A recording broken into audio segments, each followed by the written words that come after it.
우리는 가끔 뉴스에서 집행유예라는 말을 듣습니다. 이 말은 법적 용어입니다.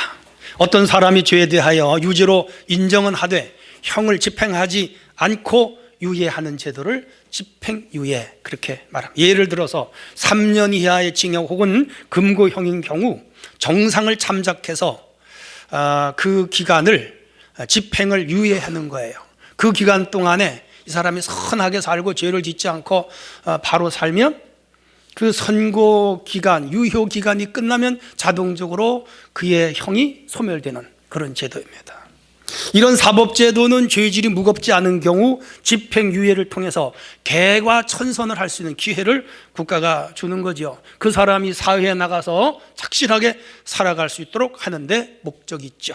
그래서 이 법이라고 하는 것은 벌을 주는데 목적이 있는 것이 아니고 사람들을 바꾸어서 새 사람을 만드는데 목적이 있죠. 우리나라의 연간 집행유예는 유예형은 약 6만 명 정도가 받습니다. 세계적으로 볼 때 굉장히 많은 숫자예요. 인구 비례해서 2019년이 거의 끝나갑니다. 지난 한 해 여러분들은 양심적으로, 도덕적으로, 법적으로, 영적으로 충실하게 살았습니까? 돌아봐야죠. 우리 주님 말씀합니다. 홀이라도 남김없이 갚기 전에는 결단코 거기서 나오지 못하리라. 뭐예요? 홀이는 작은 티끌인데 그거 하나까지도 사함받지 않고 회개하지 않으면 우리의 양심의 감옥에서 나올 수 없다는 것이죠. 그걸 말하는 거예요. 우리 주님 잣대로 평가한다면 오늘 예배하는 여러분들이나 저도 마찬가지죠.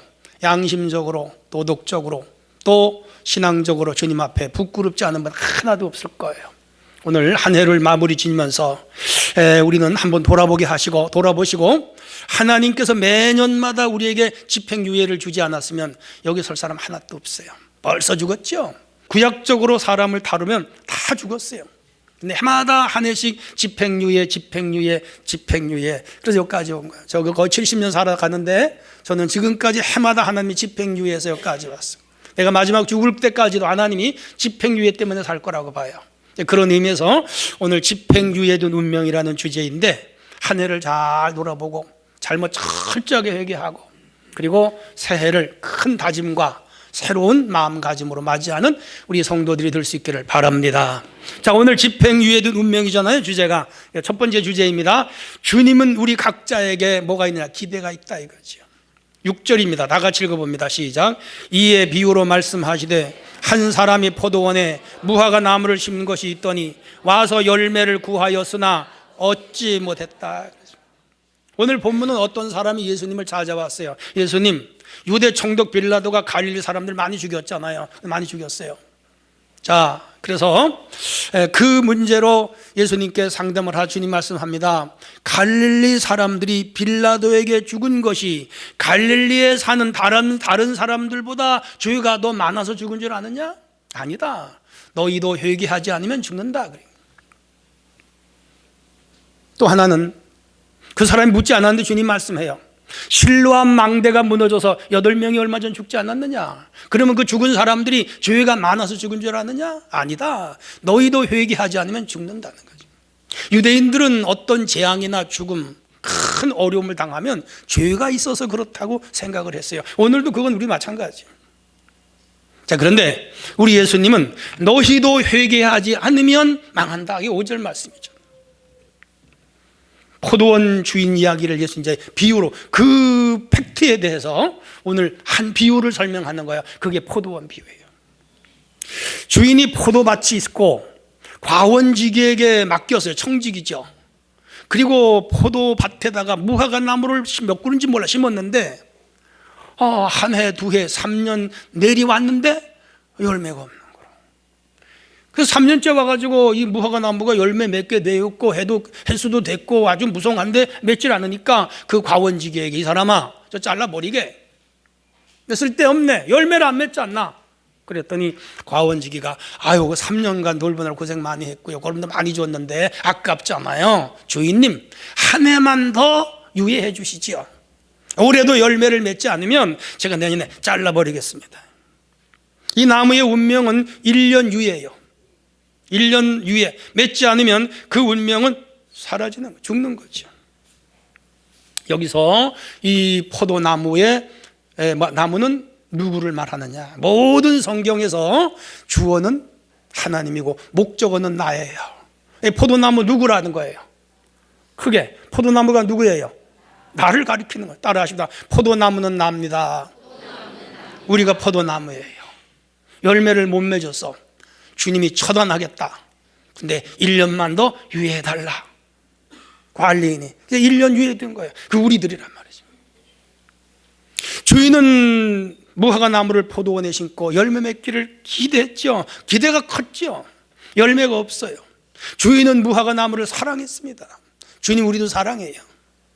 관리인에게 잘 돌봐주라 그랬어요. 잘 돌봐줬어요. 공을 많이 들였어요. 기대가 컸어요. 포도원 올 때마다 이 주인은 그 나무에 관심을 갖는 거예요. 내리 3년이었어요. 근데 주인은 크게 실망했어. 왜? 열매가 없으니까 베어버리겠다고 생각했죠. 근데 만약 이 포도원 관리인이 주인에게 유예를 신청하지 않았다면, 간청하지 않았다면 그 나무는 그날 톱에 잘려 끝났죠. 무엇을 말합니까? 열매 없는 나무는 주님께 실망을 준다는 거죠. 주님의 기대가 커요. 그런데 그 기대에 못 미치면 버린다는 거죠. 경남 산청에 작은 마을이 있었습니다. 그곳에 초등학교를 갓 졸업한 학생이 대구로 중학교를 유학을 갔어요. 옛날 일이에요. 어려운 가정 형편에 대구까지 그 아들을 유학 보내는 건 참 어려운 결정이었어요. 그러나 아버지가 농사를 짓지만은 아주 그냥 맘먹고 아들 앞날을 위하여 유학을 보냈죠. 하지만 이 아들은 공부에 관심이 전혀 없었어요. 그 반이 68명인데 68등이야. 그래서 그해 연말에 68등 통지서를 받았는데 아버지에게 차마 그걸 가지고 갈 수가 없는 거예요. 그래서 그거를 지웠어. 그리고 일자를 바꿨어. 아무리 감쪽같이 속여도 지우면 뭐가 표시가 남아. 바보 아닌 아버지는 다 알지요. 근데 아버지는 뜻밖의 일을 저질렀어요. 우리 아들이 1등 했다 이거예요. 그 집에서 진짜 힘들여 키웠던 재산 목록 1호 돼지를 잡아가지고 동네 잔치를 한 거야. 우리 아들 중학교 가서 1등 했다. 동네 사람 다 불러가지고 잔치를 줬는 거예요. 아버지를 실망시킨 이 아들은 마음에 엄청난 부담을 안게 됐어요. 평생 동안 그걸 가슴에 부담으로 안고 살았어요. 근데 이 아들은요, 아버지를 실망시키지 않게 열심히 2학년부터 공부를 해가지고 박사가 되고 대학 교수가 되고 대학교 총장이 됐습니다. 그래서 그 아들이 장가를 갔어요. 아기를 낳죠. 그리고 그 아기가 중학교를 들어갔어요. 그래서 자기 아들 1학년 때 고향의 아버지 집에 갔어요. 과거에 지은 죄에 대해 아버지에게 이제 고백을 하려고 그러는 거예요. 아버지, 실은 제가 중학교 때 그러자 아버지가 간두라, 손자 듣는다, 다 안다, 다 알아. 아버지 다 알고 있었던 거예요. 이 사람이 경북대학교 총장을 지낸 박찬석 박사 이야기입니다. 여러분 네이버 치면 다 나와요. 이 이야기도 나와요. 자식이 뻔한 거짓말을 하는 걸 알면서도 묵묵히 아버지는 기다려준 거죠.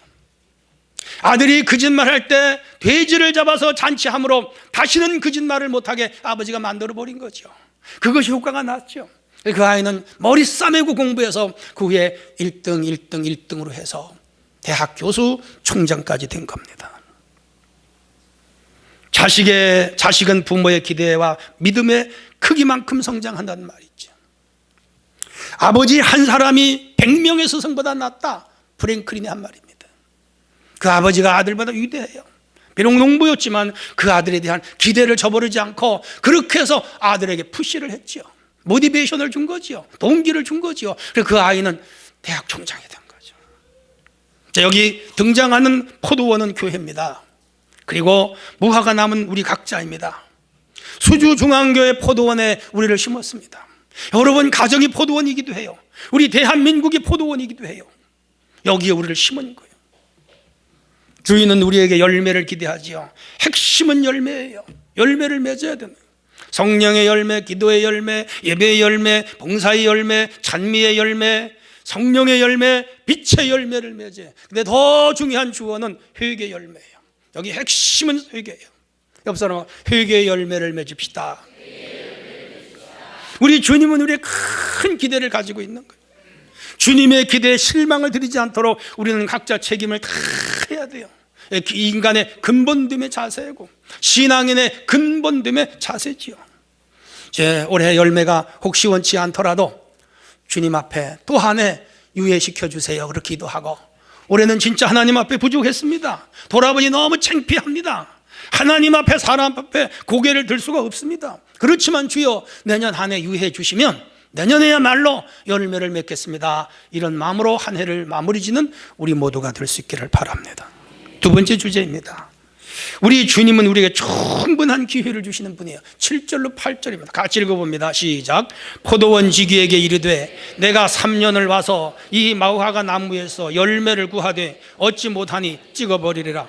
어찌 땅만 버리겠느냐. 대답하여 이르되 주인이여 금년에도 그대로 두소서. 여기까지. 한 해만 더 유예시켜 주세요. 그게 어떻게 한 번에 자릅니까? 한 해만 더 기회를 주세요. 이 3년은 충분히 열매를 맺을 수 있는 기회예요. 근데 한 해 더 유예돼서 이제 4년 되는 거죠.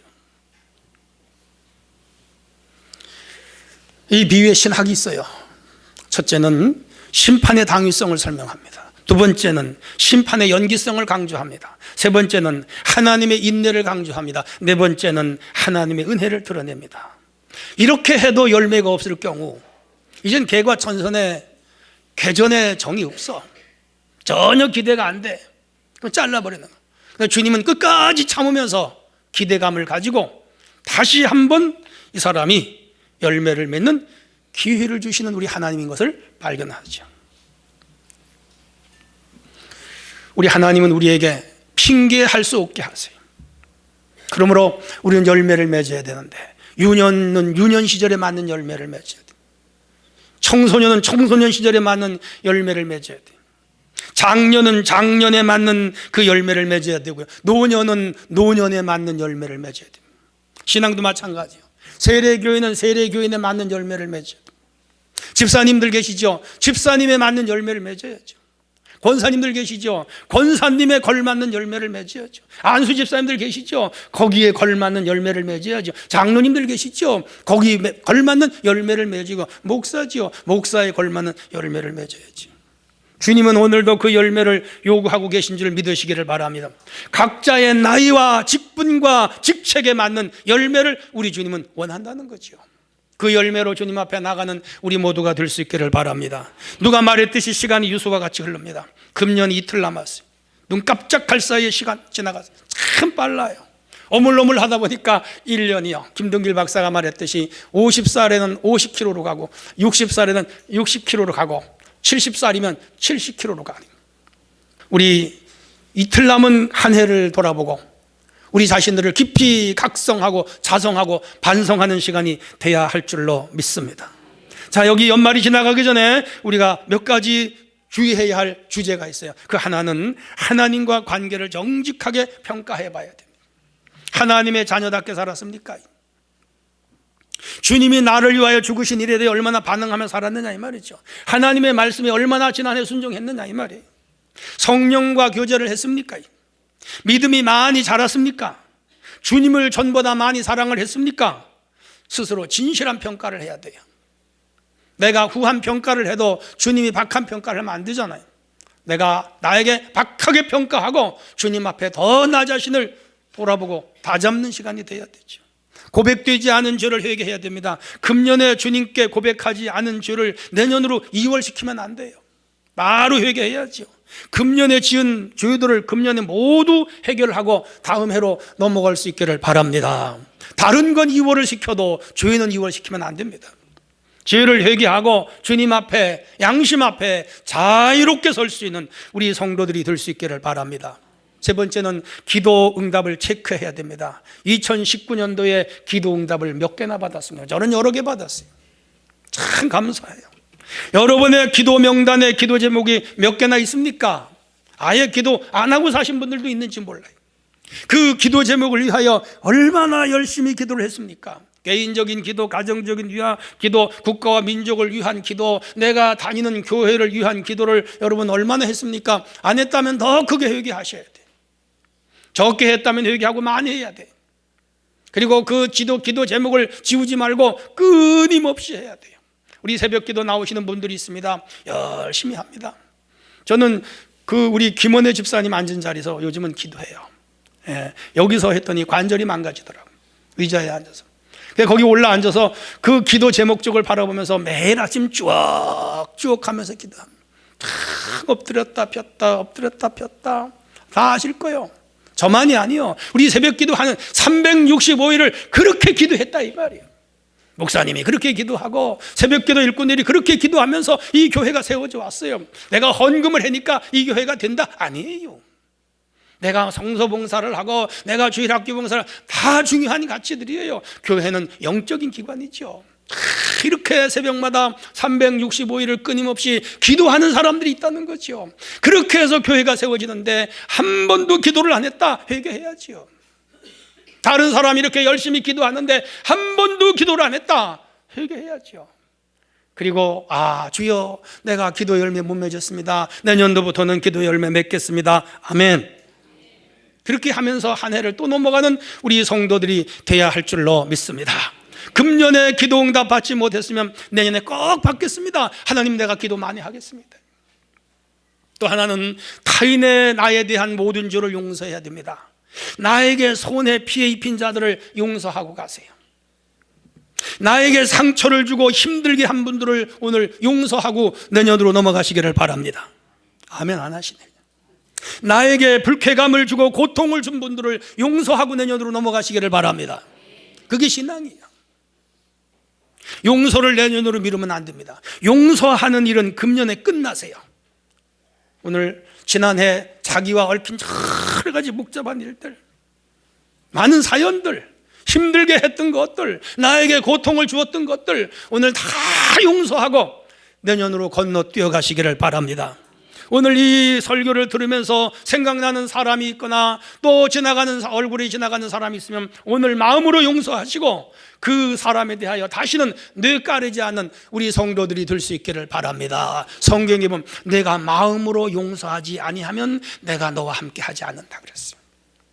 행위의 용서는 다음 차원이고 먼저는 마음으로부터 용서해야 해요. 이렇게 하고 금년을 마무리하고 새해로 넘어갈 수 있기를 바랍니다. 또 하나는 과거를 모두 잊어야 돼요. 미래를 향해 나가는 사람들은 과거를 빨리 잊어야 돼. 과거에 매달리면 안 돼. 과거에 집착하면 안 돼. 과거에 매몰되면 안 돼. 그 사람은 미래가 없는 사람이에요. 금년 있었던 모든 선과 악을 다 버려야 돼.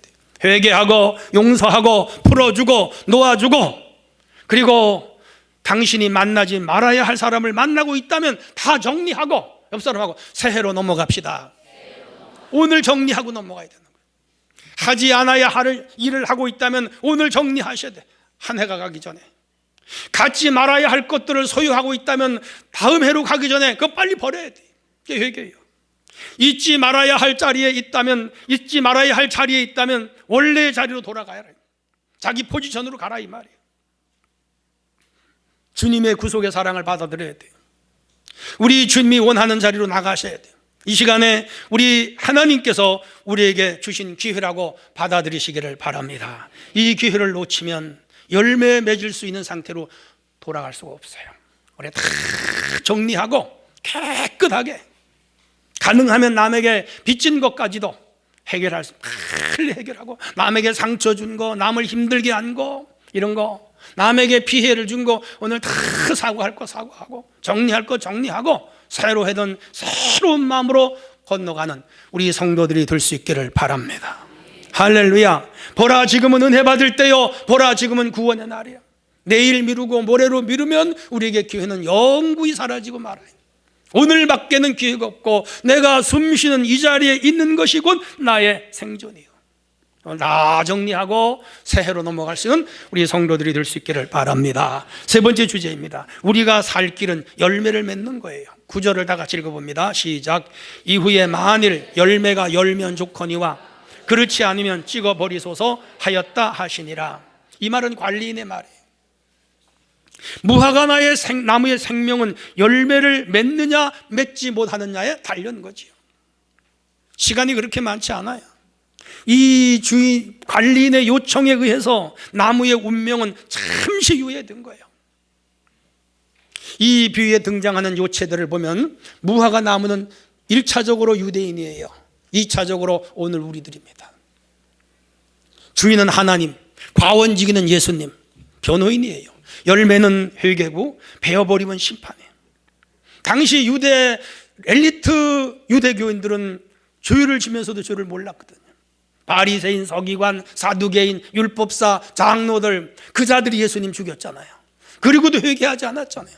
주 70년에 혹독한 하나님의 심판을 받잖아요. 그거 말하는 거야. 근데 오늘 우리도 하나님 앞에 회개하지 않으면 같은 길을 걸어간다 그 말이죠. 열매를 맺으며 유예된 운명이 죽지 않고 살아나지만 열매를 맺지 않으면 유예된 그 유예가 오히려 다시 지은 죄까지 함께 합산해서 더 큰 벌을 받게 되는 거죠. 여기서 베어버리면 죽음이에요. 그러므로 사는 길은 오직 하나밖에 없어. 옆 사람하고 열매를 맺읍시다. 그거밖엔 기회가 없네. 여기 등장하는 무화과 나무의 죄를 제가 좀 더 디테일하게 살펴보면, 첫째는 이름값을 하지 못했어요. 무화과 나무는 이스라엘 최고의 나무예요. 이 무화과 나무는 이스라엘 국화라고 하는 분도 있어요. 유명한 과일입니다. 우리나라도 저 호남 지역에서 이거 재배해서 우리나라 무화과가 엄청 맛있어요. 가끔씩 우리 박수영 권사님이 시골 가면 갖다 줘요. 요새는 안 갖다 줘. 되게 맛있어. 다음엔 갖다 줄 거야. 근데 이 무화과 나무가 이름값을 못하는 거예요. 사람은 사람에 어울리는 이름값을 하면서 살아야 돼요. 네, 따라합시다. 이름값을 하며 삽시다. 우리 대한민국 국민이요, 네, 세계에서 9번째, 10번째 가는 나라예요. 참 좋은 나라예요. 대한민국 국민답게 살아야죠. 우리는 그리스도인입니다. 하나님의 자녀입니다. 말씀으로 낳은 자식들입니다. 믿음으로 얻은 하나님의 자녀의 권세를 가진 자들입니다. 하나님의 자녀답게 이름값을 하면서 살아갈 수 있기를 바랍니다. 여러분 부모가 이름 지어줬어요. 그 이름값을 해야 되는 거예요. 저는 박인걸이에요. 동방인자에 호걸걸자야. 동방의 호걸이 되라. 뭐 호걸이 된지 안 된지는 모르겠지만 이름처럼 살려고 애를 많이 쓴 거예요. 그 이름값을 해야 되지만 더 중요한 것은 하나님의 백성으로서의, 성도로서의, 직분자로서의 자기 이름값을 하는 성도가 되어야 할 줄로 믿습니다. 또 하나는 자리값을 못했어요. 주인이 포도원 자리에 한 자리를 무화과 나무가 차지한 거예요. 그거 열매를 베어버리면 거기 포도나무 심으면 열매 잘 맺을 거예요. 근데 포도나무 심을 자리에 무화과가 떡하니 차지하고 아마 한 5-6평 차지했을 거예요. 다른 나무를 심었다면 열매 많이 얻을 텐데 이 나무가 자기도 안 맺고 남도 못 맺고 한 거죠. 열매를 맺지 않은 이 나무는 주인에게 큰 손해를 입힌 거죠. 기대치에 못 미침으로 이 주인의 정신적 손해를 많이 줬죠. 중요한 것은 각자에게 자리가 있어요. 가정에서 여러분의 자리가 있어요. 아버지의 자리, 어머니의 자리, 자녀의 자리가 있어요. 그 자녀에서 자리값을 해야 돼요. 옆 사람하고 자리값을 합시다. 회사에서 사장의 자리, 부장의 자리, 이사의 자리, 자리값을 해야지. 자리값을 못하고 월급만 받아가면 되겠어요? 얼마 안 가서 잘라버리죠. 자리값을 해야지. 교회에서도 우리의 자리가 있잖아요. 그 자리에서 자리값을 하라 이 말이죠. 그거 못하니까 주인이 잘라버리게 되는 거예요. 돌아보셔야 됩니다. 이 자리에서 열매가 없으면 다른 사람이 그 열매를 맺을 기회를 뺏어가는 사람이요, 이중죄를 짓는 거죠. 부모의 자리값, 사장님의 자리값, 공직에서의 자리값, 교회에서 직분에서의 자리값도 해야 되고 윤리적 책임도 다 해야 되고 신앙 윤리의 책임도 다 해야죠. 이거를 안 하면 뭐예요? 하나님이 심판한다 그 말이에요. 우리가 어디 있든지 인간은 포지션이 있어요. 그리고 거기에 걸맞는 일을 해야 돼요. 그걸 못하면 주인이 잘라버리는 거예요. 또 하나는 투자값을 못했어. 식물을 키우거나 동물을 키우는 사람들은 다 투자의 목적이 있는 거예요. 애완견을 키워도 애완견을 통하여 그 주인이 기쁨을 얻는 거예요. 어쨌든 간에 투자하는 건 그것으로부터 무엇인가를 얻는 거예요. 그 목적이 양돈, 양계, 한우 다 수익을 전제로 하는 일들이고요. 회사에 투자하고 사업에 투자하는 거 다 투자의 가치가 있어서 부모가 자녀들에게 어마어마한 투자를 하잖아요. 학원회를 보내고 좋은 사립학교를 보내고 인류대학을 보내고 학원을 보내고 유학을 보내고 투자하잖아. 왜?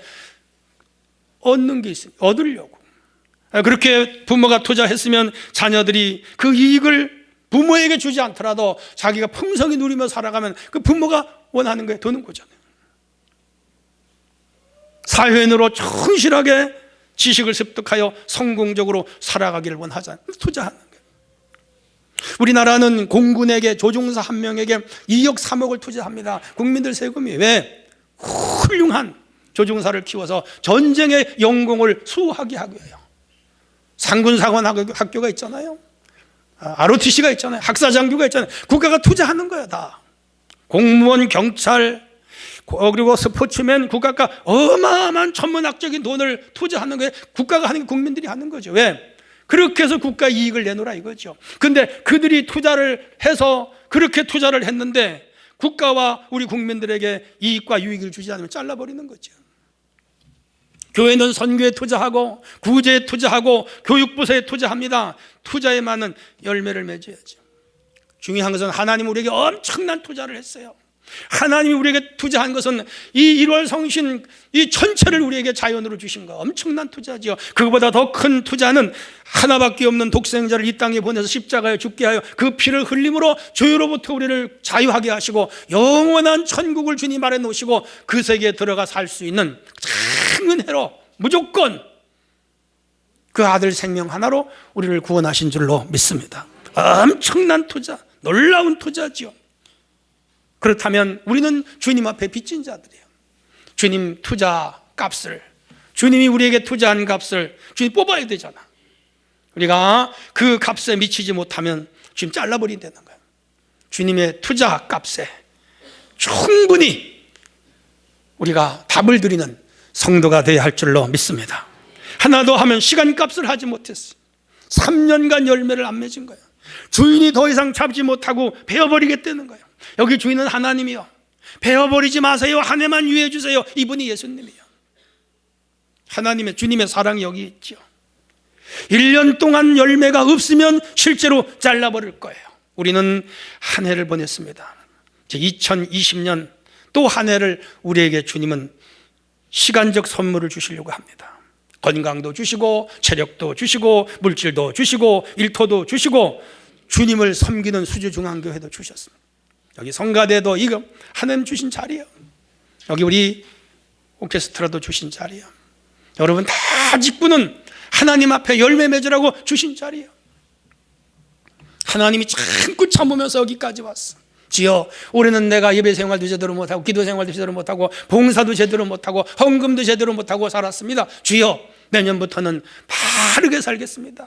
열매를 맺으면서 살겠습니다. 주님께 실망을 드리지 않겠습니다. 그렇게 마음에 다짐하고 한 해로 넘어갈 수 있기를 바랍니다. 유대인들처럼 교만하고 외식하고 형식, 만용, 자만심, 독선으로 가득 차면 안 됩니다. 모든 악한 삶으로부터 돌아서야죠. 양심적으로 선하고 영적으로 거룩하고 도덕적으로 깨끗해야죠. 무엇보다도 복음을 위하여 헌신하면서 살아야죠.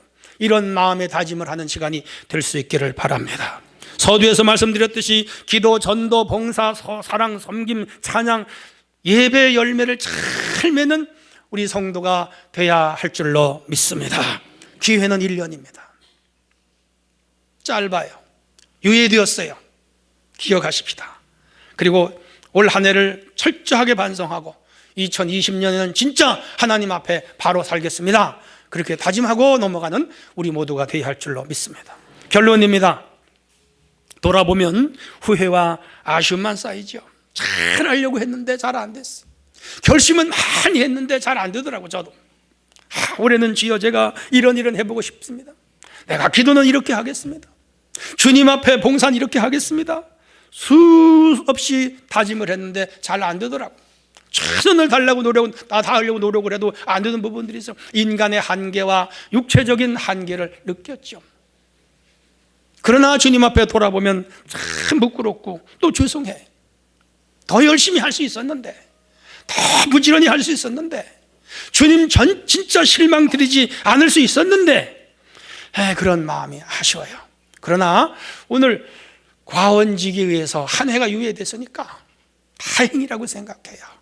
이제 2020년에는 주여 잘하겠습니다. 같이 합시다. 주여 잘하겠습니다. 주여 잘하겠습니다. 한 번 더 주여 잘하겠습니다. 한 해 기회 주심을 기억하고 내년도에는 더 열심히 하나님 앞에 열매 맺을 것을 각오하고 다짐하면서 2019년을 놓아보내고 2020년을 새롭게 받아들이는 우리 모든 성도가 되어질 수 있기를 축원합니다.